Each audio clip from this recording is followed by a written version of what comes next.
저희 공개 방송을 한 지가 뭐 한 달, 두 달 됐나요? 네. 그때 최근에 했던 것 중에서 이제 제일제당이 괜찮아 보인다라고 했는데 주가가 여기 올라갔네요. 그냥 실적에 비해서 저평가된 종목들은 결국 궁극적으로는 이제 주가가 올라갈 수밖에 없어요. 그러니까 성장하는 기업이 주가가 쌀 때 얘기하는 겁니다. 그냥 단순히 과대 낙폭 이런 것들은 이제 기술적 반등은 있을지언정 구조적 주가 상승이 일어나기는 좀 제한적인데 실적이 좋아지는 기업들은 몸값이 올라가게 돼 있잖아요. 그러니까 뭐 축구 선수가 됐던 야구 선수가 됐던 실력이 좋은 선수 그것을 자기 성적으로 증명하는 선수들은 몸값이 올라가죠. 제일제당 예 실력에 비해서 몸값이 너무 싸니까 이제 다시 시장에서 재평가가 일어나는 거고요. 그리고 음식료 기업 말고 최근에 이제 의료기기 피부 의료기기 중에서는 원택을 뽑았는데 원택도 올라갔죠. 여기서 말씀을 드렸던 것 같은데 그쵸 반등이 일어났고요. 그리고 또 가보면은 클리오가 어떻게 됐나요? 클리오 기억이 안 나네요. 클리오는 네, 여기서 뭐 공방전이 일어나고 있네요. 네, 이거 저평가된 종목이기 때문에 올라가겠죠. 네오팜도 조정이 나왔어요. 조정이 나왔어요. 그래서 여기서 이제 매수 기회가 되지 않겠느냐. 지금 이제 저평가입니다. 다시. 그리고 2차 전지 쪽에서는 다른 거 다 볼 거 없이 삼성 S다인 좀 아닌 것 같고 오히려 신흥 SEC가 어떠냐. 신흥 SEC 어떠냐라고 말씀을 좀 드렸는데 그때 말씀드렸던 때가 이쪽 위치였어요. 이쪽.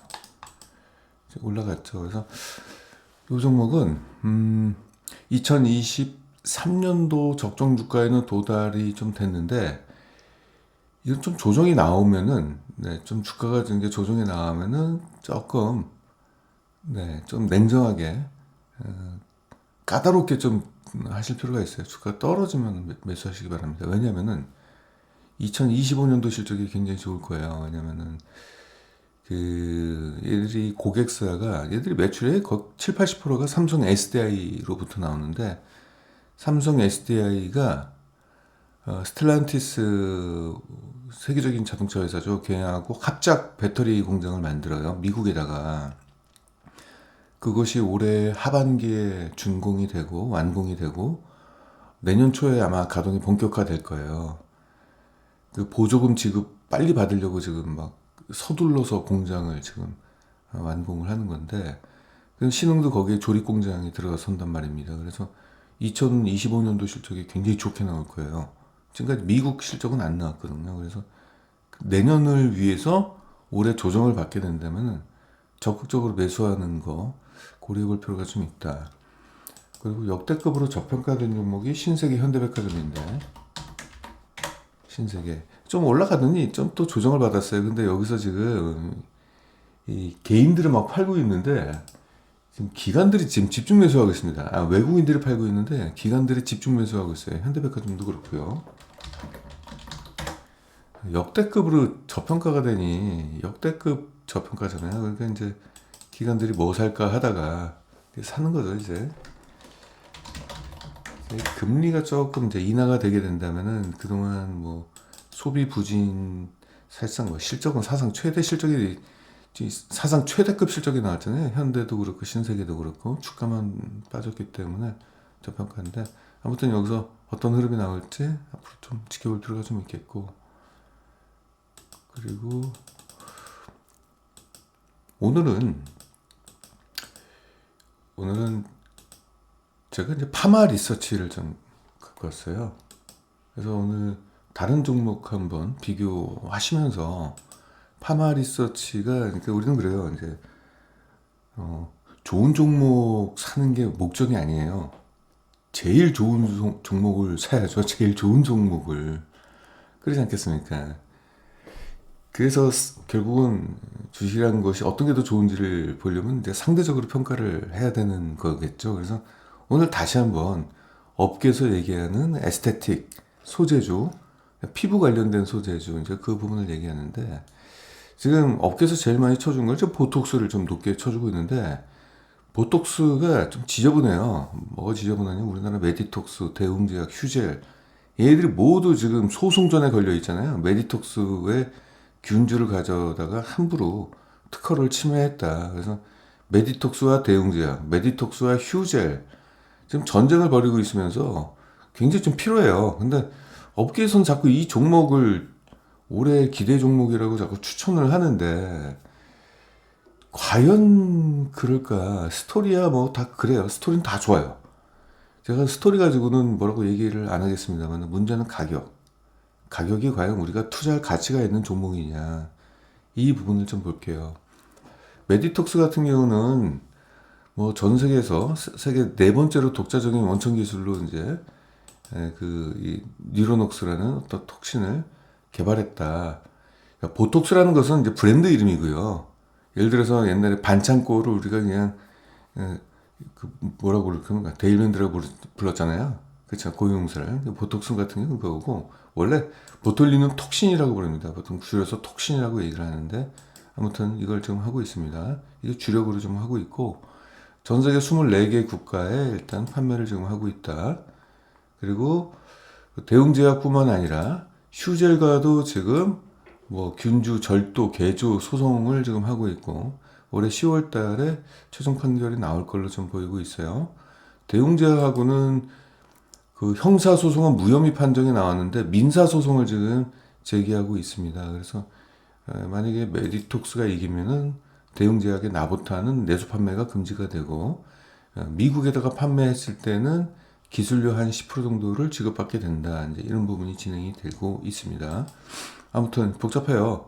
근데 다 떠나서 실적이 좀 안 좋아졌어요. 실적이 안 좋아졌던 것은 밑에서 보겠습니다. 영업이익이 하락한 이유는 이 공장 가동률이 좀 하락을 했다. 가동률이 하락을 하게 된다면은 그 매출액은 안 올라가는데 거기 이제 인건비나 고정적인 비용들은 계속적으로 지급해야 되잖아요. 그러니까 원가 상승이 일어날 수밖에 없는 구조죠. 그래서 이것 때문에 그랬고, 휴재라고 애들이 이제 특허 이제 소송을 하는데 소송 비용이 아무래도 들어가겠죠. 그래서 이런 부분 때문에 좀 피로도가 좀 쌓여 있습니다. 실적에 대한. 그래서 실적이 매출액은 13%가 올랐는데 영업이익은 전년 동기 대비 63%가 빠졌다. EPS도 뭐 형편없고요. 그리고 이제 톡신 쪽에서는 매출액은 증가했습니다. 아무튼 이제 비용을 많이 써가지고 영업이익단에서는 좀 손해를 봤다. 앞으로는 실적이 회복이 될 것이다. 그러니까 이건 성장이 아니라 지난해가 안 좋았기 때문에 올해는 회복되는 양상이 나올 것이다. 그리고 연간으로는 이런 흐름. 그래서 2023년도는 소송, 그리고 뭐 공장 가동률이 하락하는 어떤 그런 이슈가 있었는데 실적이 이제 회복되는 양상이 있다. 이런 얘기고요. 그래서 EPS 성장률은 2022년도부터 갖고 올게요. 지난 년도부터 갖고 오면은 이게 성장률이 약간 좀 문제가 좀 생겨가지고 정상적인 걸로 하게 된다면 연평균 20%의 성장입니다만은, 제가 지금 어처구니 없는 게 이 멍청한 놈들 아니에요. SK증권하고 대신증권, 이게 정신 나간 놈들 같아요. 애들이, 애널리스트들은 돈을 먹었는지 정신이 나갔던지 둘 중에 하나인 것 같아요. 자, 이 기업의 적정 PR을 무려 68로 잡았어요. 지금 이 적정 주가를 37만 8천 원으로 잡았습니다. 37만 8천 원을 잡고 지금 사면은 올해 내 170%의 주가가 올라간다라고 리포트를 썼어요.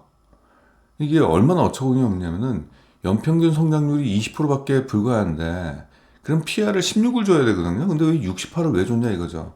자, 이때 PR이 급등하게 된 것은, 차트를 보겠습니다.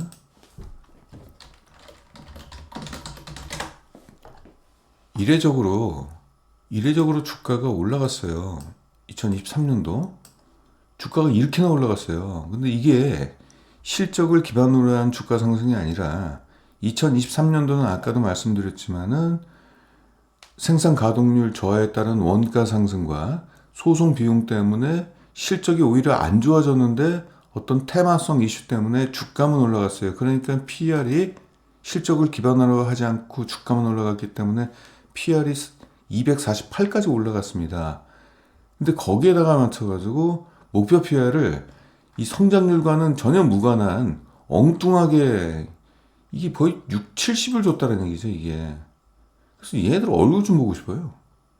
그러면서 개인 투자자들한테 이 종목 목표가 37만 8천 원이니까 매수! 이것들은 지옥 가야 돼요, 이것들은. 이런 것들 때문에 개인들이 속는다는 얘기죠. 여기서, 그래서 제가 지난번에 이 종목을 소위 뭐 비판을 했잖아요. 비판했던 위치가 여기였어요. 여긴가? 예. 여기서 비판했는데 더 떨어지잖아요. 그럼 지금이라도, 여기 애널리스트 이 두 증권사 그놈들은 그 정정 리포트를 써야 되는 거 아닙니까? 뭔가 뭐 기사를 잘못 쓰면 정정 기사를 써야 되는 것처럼 해야 될 거 아니에요. 뭐 발같지도 않은 얘기를 하고 있어요. 이거는 어떠한 실적과 호재가 있다 하더라도 절대로 정당화될 수 없는 목표가입니다. 이런 것들이 아직까지 지금 자리를 차지하고 있어요. 자, 이런 부분이 있고요. 대웅제약을 볼게요. 대웅제약은 짧게 갈게요. 뭐 다들 아는 종목이니까. 대웅제약이 지금 보톡스 진행하고 있습니다. 나보타라고 그래가지고 여기 보시면은 이제 실적 볼게요. 실적은 양호한 흐름이 계속적으로 나오고 있어요. 나오고 있고 분기 실적 전년 대비 양호한 흐름이 나오고 있습니다. 매출액도 계절적 특수성 없이 꾸준하게 우상향하는 모습이 좀 보이고 있고요. 실적을 보면 매출액은 5% 증가, 영업이익은 26%가 증가했습니다. 일회성이익이 여기 좀 포함되어 있고 이건 좀 제거해야 됩니다. 그래서 순이익은 안 볼게요. 이 기타 쪽에 톡신 쪽 실적이 좀 더해졌어요.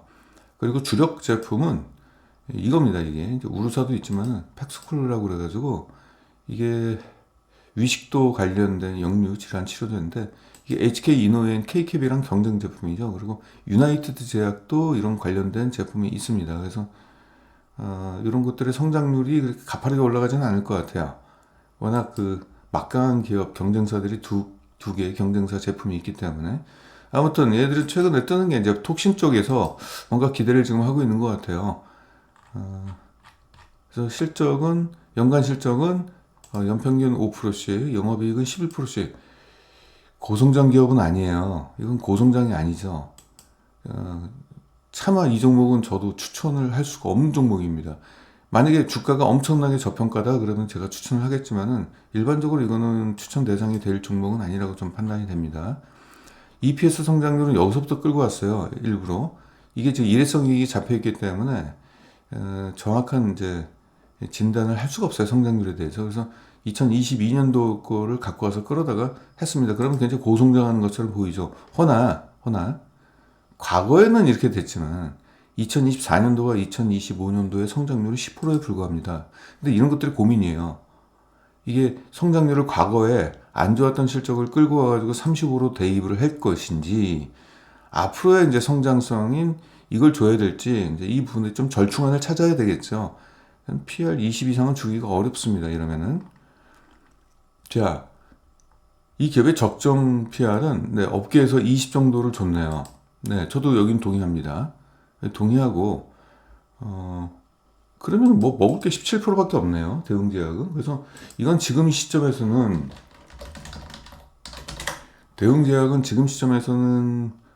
뭐 추천할 종목은 아닌 것 같아요. 16만 4천 원이면은 저 위인데 16만 4천 원이면 여기인데 이것보다 좀 더 좋은 종목을 좀 고르고 싶네요. 이거 뭐 17% 먹으려고 올해 내내 이걸 들고 있을 순 없잖아요. 다른 종목 지금 휴젤은 메디톡스하고 또 소송전을 지금 하고 있죠. 최근에 실적 볼게요. 영업이익률이 굉장히 높다라는 게 일단은 좀 좋고요. 꾸준한 우상향을 했다는 것도 좋습니다. 네, 넘어가고요. 전년 매출액 성장률은 13%, 영업이익은 16%의 성장을 했습니다. 부분별 매출 보시면은 톡신 쪽이 많이 팔렸네요. 톡신 필러, 뭐 웰라주 뭐 이런 것들이 있는데 전반적으로 13% 정도의 성장이 나왔다라는 거고 앞으로의 이제 분기 실적 성장은 1분기 때 좀 좋아지고요. 54%의 성장, 영업이 2분기 때 16%, 3분기 때 8% 정도 성장을 한다. 성장성에 대해서는 뭐라고 얘기는 안 하겠습니다만은 그 소송전 그 7월 달에 있는 것들이 그게 조금 이제 피곤하죠. 휴재를 들고 계신 분들한테는 좀 피로감이 있을 겁니다. 매출액은 16%씩 앞으로 2026년도까지 오르고 영업이익은 18% 아주 양호한 실적 성장이 이제 예견돼 있는데 이건 이제 소송전에 관련된 이슈는 재고된 상황이죠. 그건 불확실하니까 주당 순이익은 여기서 끌고 와봤어요. 여기서 끌고 올 수도 있는데 어디서 끌고 와야 되느냐 좀 고민이에요. 아무튼 여기서 좀 점수를 후하게 줬어요. 여기서 끌고 와서 계산을 해보면은 업계에서는 이 적정 PR 25로 줬는데 저도 동의. 성장률 대비 27로 봤어요. 성장률 대비 25까지 줄 수는 없어요. 이거 22밖에 못 주는데 22. 왜냐면 이 성장률에 대해서 할인율 20%를 적용해야 되거든요. 그리고 아까 소송전에서 만약에 패소할 것까지 가정한다면은 할인율을 20% 정도를 적용해가지고 적정 PR을 22로 가정하는 게 맞아요. 그러면 지금 이 기업은 탈출해야 될 종목입니다. 이건 올해 추천주가 아니라 매도해야 될 종목으로 보시면 돼요. 이 정도는 적정주가 다 도달했다라고 보시면 돼요. 그래서 이건 올해 유망주가 이미 주가가 올라갔으니까 유망주가 2024년도부터 얘기를 한 건데 네 유망주 여기서부터 15만 원부터 20만 원까지 올라갔네요. 네 그랬으니까 유망주란 말이 얼마나 올랐는지 모르겠습니다만 오르긴 올랐네요. 그래서 이건 생명을 다한 종목이 아니겠느냐 이렇게 생각하고 업계에서 얘기한 25 주고 일단 좀 보겠습니다. 그러면 20만 9천 원까지는 열어 놓을 수도 있는데 저라면 지금 팔겠습니다. 20만 9천 원 해봤자 얼마 안 남았잖아요. 20만 9천 원 다 왔네요. 이 지금 적정 20만 2,500원. 이게 떨어져 올라갔군요. 다 왔네요. 예, 이거는 지금 매도하셔야 될 종목입니다. 여기서 사신 분들은 아주 좋겠네요. 여기서 밑에서 10만에 사신 분들은 주가 2배를 먹었네요. 그쵸? 근데 주가가 본격적으로 오르기 전에는 유망주라고 얘기 안 해놓고선 다 올라가가지고 유망주라고 얘기하니까 조금 씁쓸하네요. 저는 제가 다른 종목은 뭘까? 다들 지금 보톡스 얘기만 하고 있는데 아니 피부 관련된 게 보톡스만 있는 게 아니잖아요. 그렇죠? 다른 것도 있거든요. 그래서 오늘 파마 리서치를 좀 보겠습니다. 안 그래도 저번에 유튜브에 제가 이 영상을 남겼을 때 파마 리서치는 어떻게 생각하시냐고 이렇게 말씀을 남겨주신 분이 있어가지고 거기에 대한 답변입니다. 파마 리서치는 조금 우리가 심도 있게 좀 접근해 볼게요. 제가 리포트를 작성한 게 있으니까 그거 한번 보도록 하겠습니다. 2월 달에 작성을 했어요.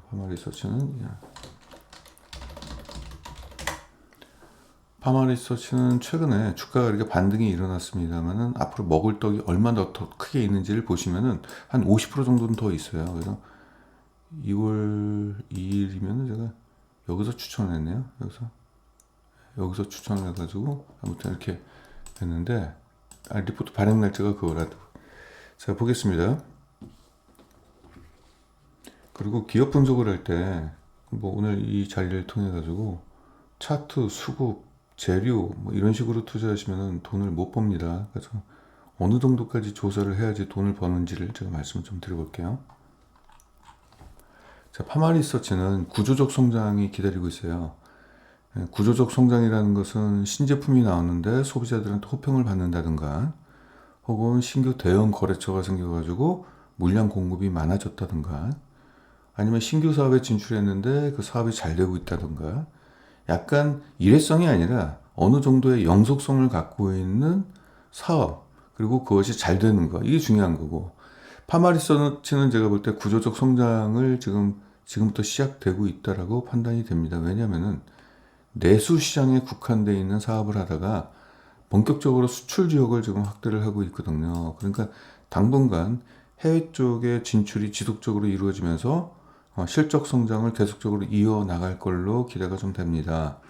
더구나 이 피부 쪽에 관련된 소재는 어떤 게 좋으냐면은 보톡스도 마찬가지고 힐러도 마찬가지고 얘네 재생의학, 재생 관련된 소재도 마찬가지인데 한 번 시술로는 한 번 시술로 영구적인 게 아니에요. 그래서 계속 반복적으로 시술을 받기 때문에 기존에 그 서비스를 이용했던 사람들은 반복적으로 계속적으로 이용하고 신규로 그 시술을 받는 사람은 또 그 사람도 계속적으로 하니까 실적이 우상향할 수밖에 없는 구조라는 얘기예요. 그래서 사업 구조가 아주 좋습니다. 요 기업은 자가 재생이라는 그 기술을 갖고 있어요. 그러니까 우리 인체는 자체적으로 뭔가 치유를 하려고 하는 그런 게 있잖아요. 이것을 촉진하는 겁니다. 이게. 그래서 이거는 자기 원천 기술을 갖고 있기 때문에 굉장히 다른 경쟁사 대비 특화된 그런 쪽에서 있습니다. 그리고 경쟁이 치열하지도 않아요.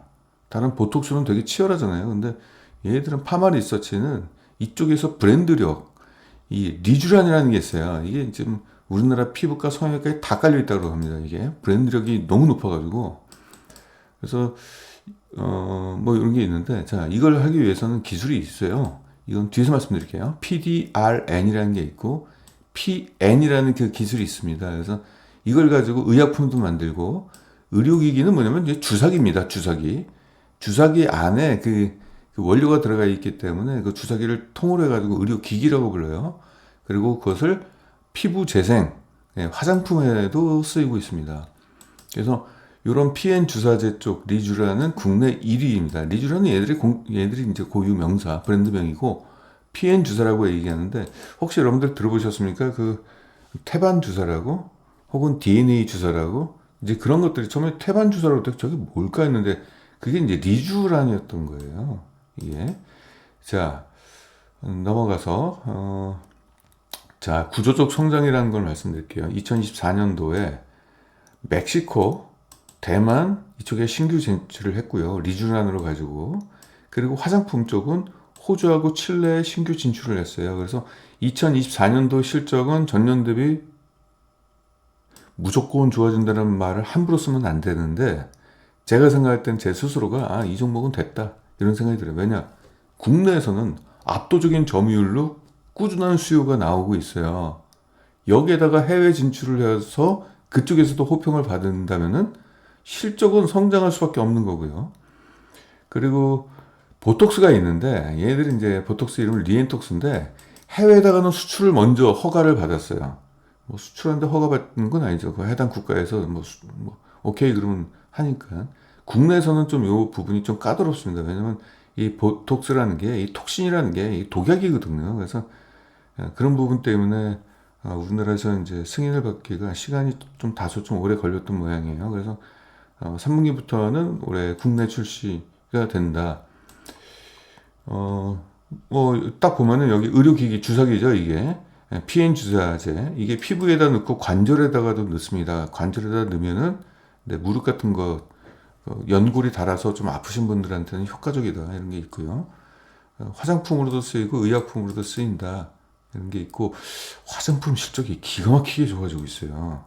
이게 피부 재생 화장품이라는 어떤 굉장히 아주 차별화된 이 카테고리 쪽이 소비자들 머릿속에 굉장히 좀 침투를 제대로 했나 봐요.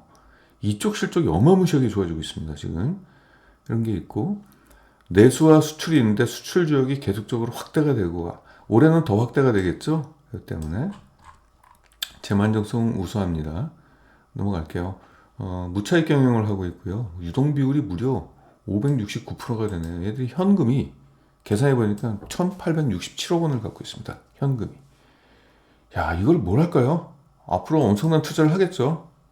결국 이제 주주 가치를 그렇죠. 개선하는 쪽으로 이제 쓰이게 됩니다. 결국 실적 성장과 주가 상승이 일어나겠죠. 이런 돈으로. 자, 아까 PDRN, PN을 얘기했는데 PDRN은 연어의 생식세포에서 추출한 핵산, DNA라는 뜻이고요.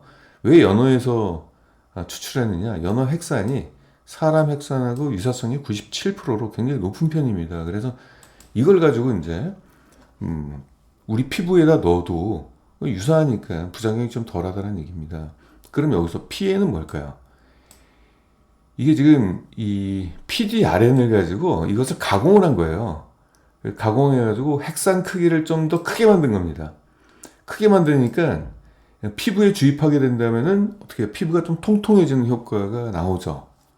그러니까 크게 만들었다기보다도 그 DNA 이게 고리가 있는데 고리를 좀 길게 만들었어요. 길게 만들어가지고 아무튼 이것 때문에 피부에다가 넣으면은 리쥬란이 되는 거고요. 피부 통통하게 해주고 아무튼 피부 재생 여러 가지 효과. 콘쥬란은 관절에다 넣는 겁니다. 그래서 이런 게 있고 그래서 이제 피에는 상처 회복 그리고 피부 내 수분 유지, 항산화 효과, 피부 재생에 도움을 준다. 그래서 얘네들이 원천 기술을 가지고 지금 이쪽에서 굉장히 차별화된 제품으로 이제 시장에서 이제 인정을 받고 있다는 거고, 특히 어디에서 주로 쓰이냐면은 그러면 이렇게 생각할 거예요. 야, 뭐 보톡스하고 필러하고 똑같은 거 아니냐? 히알루론산이죠, 필러는.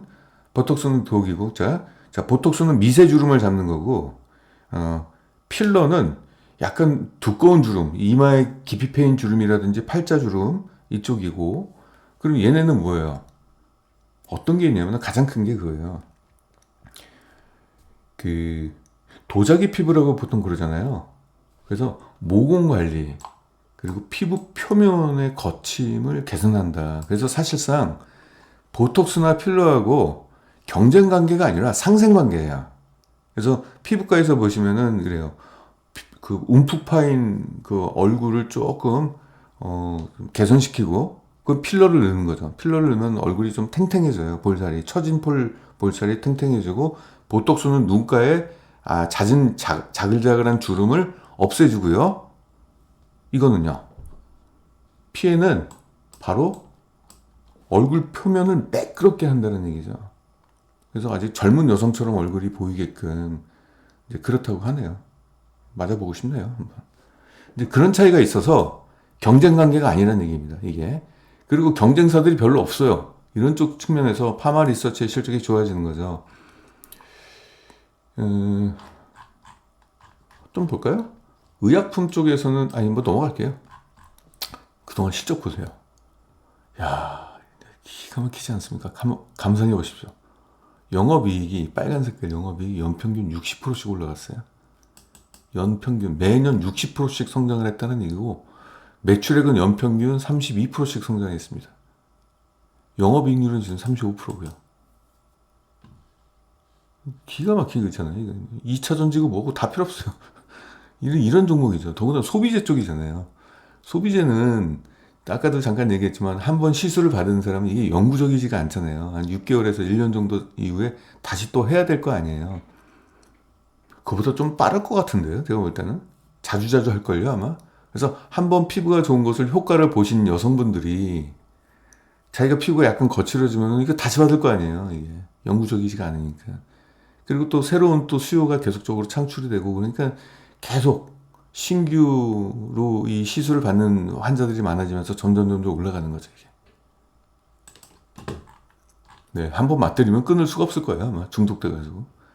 분기 실적 올라가는 거 보십시오. 매출액 24%, 34%, 49%, 30% 영업이익도 굉장히 고성장이 이어지고 있습니다. 이때 영업이익률이 좀 떨어졌던 거는 단순히 일회성이에요. 사내복지기금 집행, 일회성 마케팅. 일회성 마케팅은 앞으로의 매출 성장을 위한 거기 때문에 괜찮은 거고. 자, 이게 이제 주사기죠. 이게 주사기. 리쥬란을 주사로 넣을 때, 리쥬란 콘쥬란을 주사로 넣잖아요. 내수 쪽은 15%가 증가했고, 수출 쪽이 폭발을 했어요. 그러니까 우리가 주목하는 게 지금 수출이에요. 내수 시장은 꽉 잡았어요. 이제 해외 쪽입니다. 해외 쪽. 전반적으로 그래서 전체 의료기기, 주사기 쪽은 33%가 증가했고요. 의약품은 한 요 정도. 근데 의약품 쪽에서 이거는 이 점안제로 보통 쓰이거든요. 눈에 넣는. 이것도 46%가 증가했어요. 그러니까 그 점안제를 어떻게 쓰냐면은 눈이 뻑뻑해서 쓰는 그런 게 아니고 뭐 눈물이 없어가지고 쓰는 게 아니라 눈에 상처가 나신 분들이 있어요. 이게 그래서 눈이 빨갛게 충혈되고 뭐 이러신 분들이 있는데 이때 얘네 거를 넣게 된다면 얘들이 피부 재생을 촉진시키는 거잖아요. 그래서 눈에 약간의 망막에 기스가 나거나 이런 것들 있잖아요. 그거 재생시키게끔 하는 의약품이라고 보시면 되겠습니다. 화장품이 괜찮아요. 피부 재생 화장품이라는 게 어떻습니까? 소비자들의 듣기에는 굉장히 좀 좋잖아요. 피부를 재생시킨다는 게. 그 차별화가 돼 있잖아요. 이게 피부가 좋아진다라는 것보다 재생을 시킨다?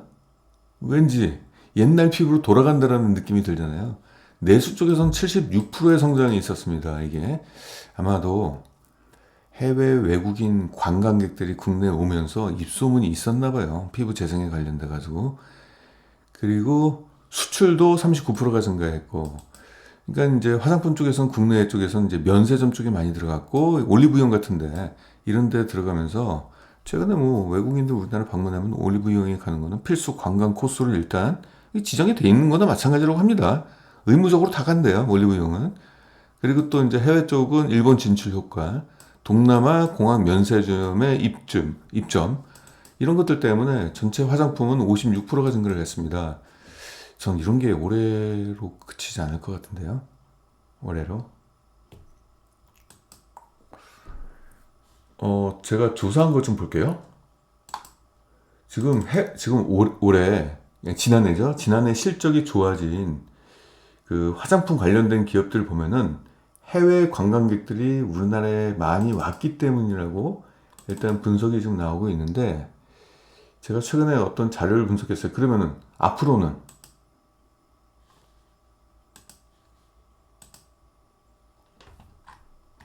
음,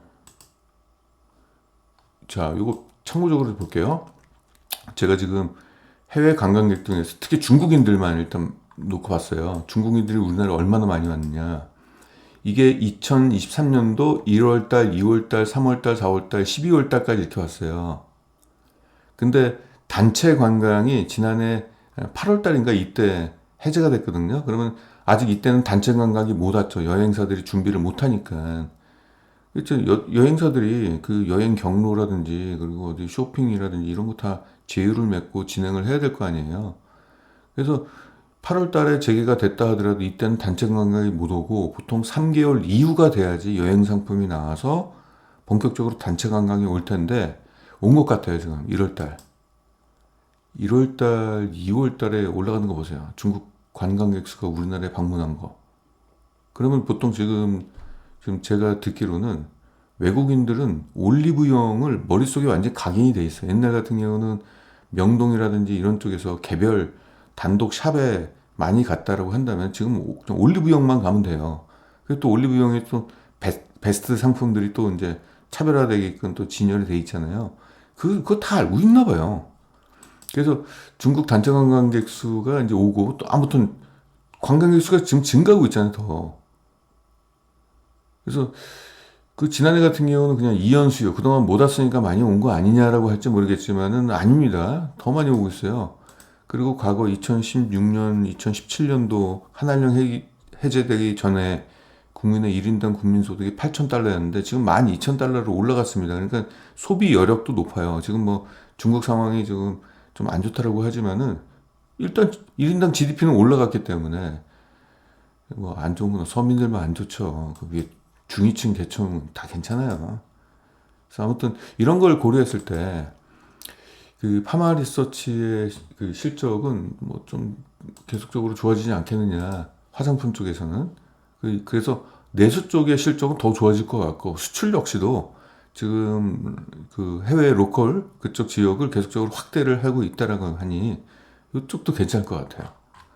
그래서 2023년도 실적을 집계 하면은 매출액은 34%가 올라갔고 영업이익은 38%, 순이익은 73%에 근소한 아주 되게 좋은 실적을 좀 보였습니다. EPS도 87%, 82% 오르고요. 자, 근데 여기서 오해가 있어요. 주가가 빠졌어요. 주가가 왜 빠졌냐? 빠지지 말아야 될 주가가 여기서 이제 빠졌는데 좀 크게 볼게요. 자, 잘 나가다가 여기서 이제 차익 매물이 나올 때 7월 달에요. 여기서부터 이렇게 빠졌어요. 빠진 이유가 있습니다.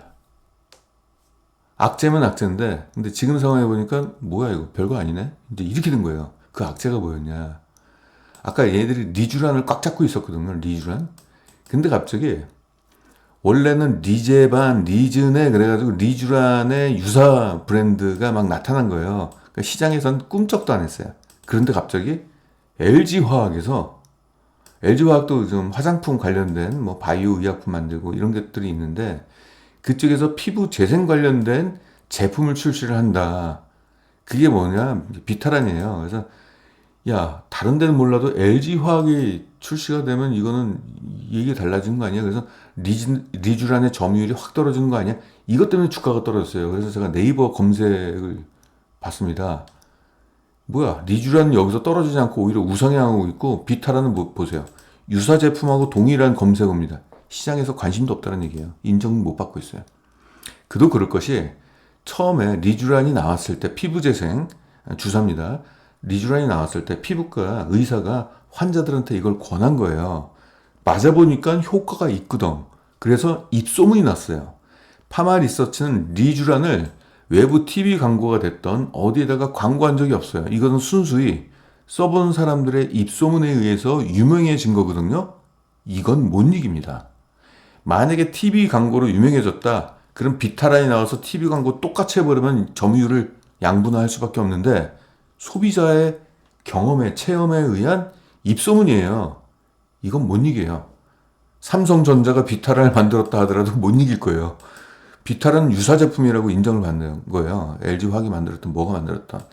그러니까 결과로 결국은 최근에 이제 검색어가 전혀 줄어들지 않고 소비자들이 이게 찾는다는 얘기잖아요. 검색을 한다는 얘기는 소비자들이 그 브랜드 이름을 인지를 하고 검색한다는 얘기잖아요. 이게 전혀, 그래서 네이버하고 검색량 격차는 더 벌어지고 있는 상황입니다. 그래서 그동안 우려해서 주가가 빠졌던 것은 에게 이거 아무것도 아니네. 그래서 다시 원래 자리로 지금 주가가 원래 자리로 돌아가는 거예요. 지금 이게 주가가 상승하는 게 아니라. 그렇게 보시면 돼요. 미상한 사채가 있습니다만은 오버행 이슈는 없고요. 뭐 36만 7천 주가 있는데 이건 전체 주식수의 3.6%밖에 안 돼요. 그러니까 이거는 걱정할 필요가 없습니다. 이런 것들은. 그래서 얘들이 한꺼번에 주식을 던지지도 않아요. 자기들이 수익을 위해서 조금씩 시장에다가 풀죠. 걱정할 필요는 없습니다. 10% 이상이 됐을 때 오버행 이슈, 즉 주가가 조정을 받을 수 있다. 근데 이 정도는 아닙니다. 자, 2024년도 성장하는 게 좀 중요하죠. 자, 이 기업은 경영자가 전략적으로 이제 수출 쪽으로 확대하는 쪽으로 이제 경영 가닥을 잡았어요. 내수 연평균의 성장률은 26% 정도. 이것도 높죠. 내수 쪽의 성장률은. 근데 해외 쪽 수출은 연평균 54%의 성장을, 어마무시한 성장을 좀 보이고 있어요. 그럼 경영진들은 이렇게 생각할 거예요. 야, 우리가 한번 해외에다가 수출해볼까 했는데 성과가 기가 막히게 나오는 거예요. 자, 이걸 멈출까요? 선택과 집중을 할 겁니다. 수출을 하는데 역량을 발휘할 거예요. 그리고 한번 맞은 사람은, 그 효과를 본 사람들은 계속적으로 맞을 수밖에 없기 때문에 실적은 구조적으로 우상향을 할 수밖에 없습니다. 그래서 과거에 전체 매출 비중 17%에 불과했던 수출이 지금 36%까지 올라갔고요. 또 하나, 자, 이건 그래 과거. 앞으로가 중요하잖아요. 자, 앞으로 말씀드릴게요. 2024년도 리쥬란이 호주, 멕시코, 대만에 신규 진출을 합니다. 그럼 기존에 진출했던 국가에서는 수요가 또 계속 나올 거고, 신규로 진출하니까 이쪽에서 신규 매출이 창출이 되겠죠. 또 중요한 거, 화장품, 재생 화장품, 동남아, 일본의 입점 확대에 더해서 호주, 칠레에 또 신규로 진출을 해요. 근데 결국 이제 경영자들은 지금 경영 전략은 이제 수출 중심으로 일단 경영을 지금 펴고 있는데, 이미 검증이 됐잖아요. 수출액이 크게 증가했다는 이게 검증이 된 상태이기 때문에 이 기업은 앞으로도 고성장을 계속적으로 유지할 것으로 좀 보이고 있습니다. 다른 쪽 아까 대웅제약, 휴젤, 메디톡스는 서로 고소 남발을 하면서 소송 비용만 날라가고, 그리고 앞으로 성장에 대한 불확실성까지도 있고, 그런 종목을 왜 증권가에서는 추천을 하는지 저는 정말로 이해할 수가 없습니다. 파마 리서치요? 얘기 뻥끗도 안 하고 있어요. 왜? 좋은 종목들은 개인들한테 소개할 이유가 없으니까. 기관들이 많이 사가지고 매도해야 될 종목을 여러분들한테 던질 뿐이죠. 아까 대웅제약 목표가 다 도달했죠. 휴젤 목표가 다 도달했죠. 이런 것들은 이제 유망주라고 던지는 거죠. 또 하나, 얘네들도 보톡스를 국내 이제 출시를 해요. 해외는 이미 했죠. 그러니까 이게 독이기 때문에, 톡신이라는 건 독이잖아요. 그래서 이 독을 해외 쪽에다가 수출하는 거는 뭐 국내 식약처에서 뭐 허가를 해줄 이유가 없잖아요. 그 국가에서 사겠다라고 하면 팔면 되는 거고. 근데 국내 국민들을 위해서는 약간 그것들을 좀 보수적으로 평가를 하는 것 같은데, 이게 품목 허가를 일단 받았고, 최근에 이제 3분기에 출시할 예정입니다. 그래서 제가 볼 때는, 제가 판단할 때는 지금 성형외과나 피부과에서는 리쥬란을 다 기본적으로 다 보급받고 있거든요. 그래서 파마리서치는 리쥬란 플러스 보톡스를 패키지 상품으로 해가지고 보톡스의 판매를 유인시킬 것 같아요. 그래서 보톡스 매출도 괜찮을 것 같아요. 이거 패키지를 묶어가지고 좀 더 싸게 하면은 공급이 되겠죠. 요즘 이제 고주파나 뭐 이제 그런 치료기 같은 것들이 이제 그 피부과에서 받기는 좀 부담스러우니까 가정 홈 뷰티 기기 이런 것들이 좀 시장에서 좀 관심을 받고 있는 건데, 얘들 같은 경우는 이제 피부 회복과 피부 탄력을 주는 고주파 마사지 리쥬리프를 출시했는데, 보니까 뭐 검색어도 계속적으로 올라가고 있어요. 근데 제가 판단할 때는 뭐 실적에 큰 영향을 주지는 않을 것 같아요. 한번 이런 쪽을 한번 시범적으로 시장에 던져놓고선 시장 반응을 보면서 이제 대응을 하려고 하는 것 같아요. 뭐 고주파 마사지 기기는 뭐 LG 전자에도 출시가 되고 우리나라 한 6, 7군데가 경쟁을 하는데 경쟁이 좀 치열하기 때문에 뭐 이건 뭐 그냥 주가 상승의 모멘텀 정도로만 생각하면 될 것 같아요. 나중에 실적이 더 좋아지면 좋은 거고요. 자, 앞으로의 실적을 보겠습니다. 의료기기 리쥬란 콘쥬란이죠. 이게 이제 PN 주사기, 도자기 피부, 콘쥬란 같은 경우는 관절 아픈 걸 좀 줄여주는 거. 내수 쪽은 17%가 증가하고요. 의료기 수출 쪽은 19%가 증가할 것이다. 이런 거고요. 의약품 쪽은 이게 16%, 이게 저만제라고 보시면 되겠습니다. 16%, 수출도 18% 정도 증가할 것이다. 저만제하고 톡신이네요. 둘 다 의약품으로 포함되어 있습니다. 주름이 없는 노후, 절체절명의 노후예요? 주름 많으면 큰일 납니까? 화장품 내수 쪽으로 볼게요. 12% 증가하고, 수출 46% 기가 막힙니다. 진짜. 이게 지금 일본 드럭스토어의 입점이 계속적으로 증가하고 있고요. 돈키호테 같은 데 있잖아요. 그런데 계속적으로 증가하고 있고, 호주, 칠레 이번에 추가가 됐잖아요. 실적 성장 확실할 것 같아요. 국내 실적은 이거는 이제 외국인들, 해외여행객들이 들어오면서 면세점이라든지 아니면은 뭐죠? 로드샵 이런 쪽에서 올리브영이죠. 이런 쪽에서 아마 판매가 될 것 같고, 피부 재생, 그럼 이거 누가 관심 없습니까? 저도 관심 있는데 피부 재생은 그냥 세수한 뒤에 그냥 밀크로션 바르기보다는, 그쵸, 건조한 걸 막는 걸 플러스 저거 좀 비쌀 것 같은데요. 네. 화장품 수출은 이렇게 되고, 야, 좋습니다. 그래서 상반기 실적 보면은 매출액은 한 23% 오를 것이다. 1분기 때, 2분기 때 15%, 영업이익은 30%, 20% 오를 것이다. 이렇게 전망하고 있고요.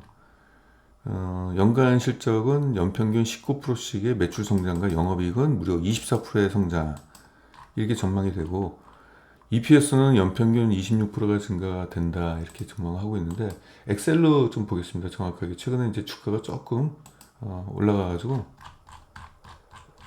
3분기까지 나왔네요. 3분기까지 다 성장할 걸로 좀 보이고 있고,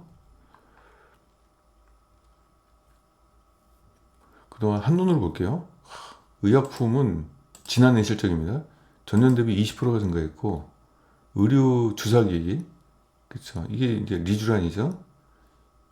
33%가 증가했고, 화장품은 56%가 증가했어요. 화장품 성장률이 가장 높네요. 이게 원래 이게 주력이 이건데 성장률이 더 높네요. 그리고 합계해서 수출액이 65%가 증가했습니다. 지난해도 그런데 이제 올해 2024년도에는 화장품과 이제 리쥬란은 해외 진출이 이미 확정이 됐잖아요. 그러면 이러한 성장을 바탕으로 해서 또 하나의 성장이 또 나온다. 이러한 성장이 앞으로 나온다. 매출액은 연평균 19%씩 오르고 영업이익은 24%씩 오른다. 영업이익 성장률 보세요. 2023년도 전년 대비 38% 증가했고, 2024년도 영업이익 31% 증가, 2025년도 18% 증가. 영업이익률은 38%까지 올라가네요. 주당순이익이 연평균 21%씩 올라가는데, 자, 여기까지. 자, 지금까지의 스토리는 아무런 중요한 게 아니에요. 가격입니다. 개인들이 가장 취약점. 성장 스토리에 대해서는 다들 인정, 다 받아들여.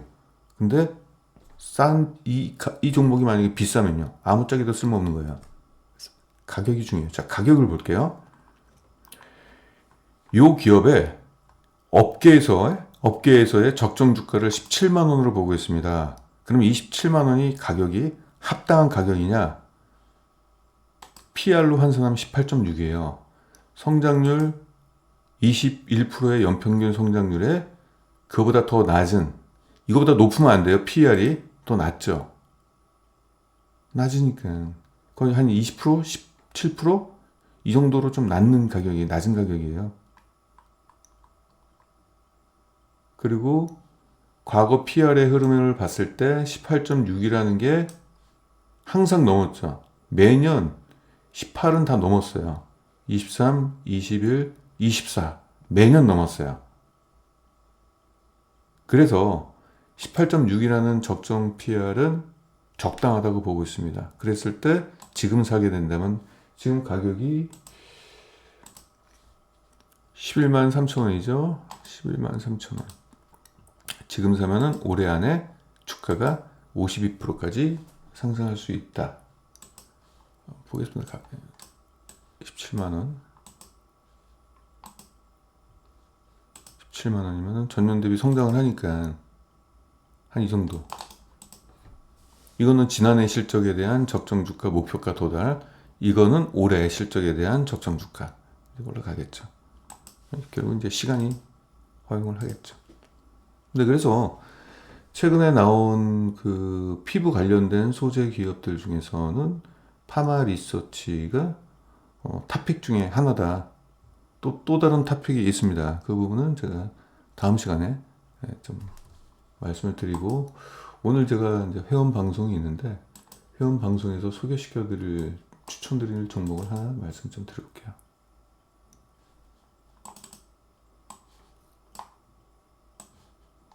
이렇게 갖고 올게요.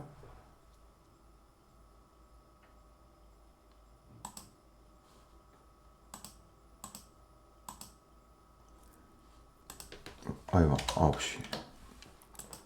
오늘 저녁 9시입니다. 회원 방송 제가 화요일하고 금요일날 회원 방송을 하는데 짧게 해요. 1시간 정도.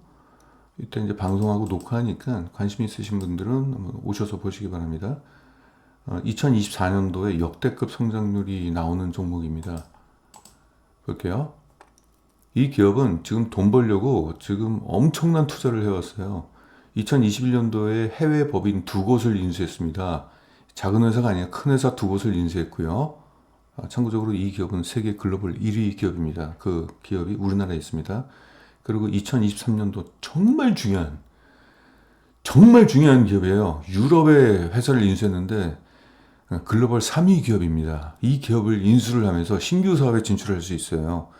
원래 얘네 사업은 주력 사업이 하나였고 다른 사업에 진출하려면 레퍼런스가 있어야 돼요. 과거에 이쪽에 사업을 했던 레퍼런스가 있어야지만은 입찰에 참여할 수 있는데 없으니까 못했는데, 이 기업을 인수함으로 인해서 신규 사업에 진출할 수 있습니다. 그 신규 사업이 앞으로 엄청난 고성장을 하는 사업이에요. 그래서 굉장히 중요해요, 이게.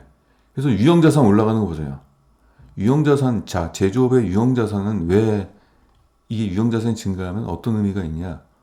투자를 했다는 의미고, 투자가 종료가 되면은 앞으로는 현금 회수 사이클. 내가 돈 썼기 때문에 앞으로 난 돈 벌어들일 일밖에 없다는 얘기예요. 그래서 앞으로 실적이 굉장한 높은 고성장이 나올 종목이라고 보시면 되겠습니다.